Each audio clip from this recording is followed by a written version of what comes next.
Първи, важна информация, важен текст. Втори, как човек може да бъде мил, добър и прекрасен човек. Трети, и как можем да допринесем за световния мир. Четвърти, като казваме и правим следното. Пети, следните 5 духовни групи са добре дошли: всяка духовна религия, вярване, етническа принадлежност, сексуална ориентация и вид са добре дошли. Шести, стига да разпространяват посланието, че е важно да се отнасяме с внимание и защита към всички живи същества и всички неодушевени неща, или че човек трябва да има добро сърце към всички живи същества и всички неодушевени неща.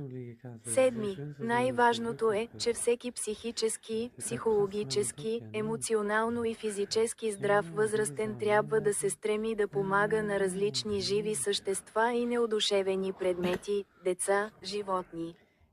Възрастни хора, хора с психични или емоционални заболявания, жертви на манипулация или промиване на мозъци и хора с психически и физически увреждания.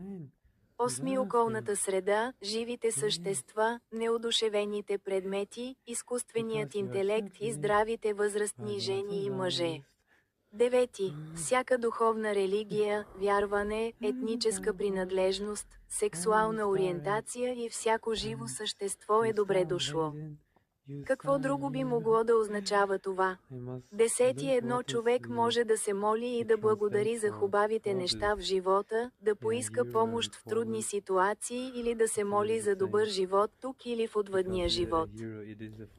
Десети, две, може би някой има няколко или един бог, пророци, ангели, други живи същества или неодушевени неща като книги, писания и други неща, които разпространяват посланието, че хората не трябва да бъдат лоши, зли или нечестиви, а че всеки трябва да бъде добър, превъзходен и прекрасен.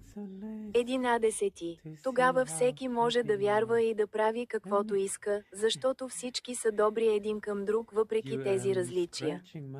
Тогава трябва да има световен мир. Да, световен мир.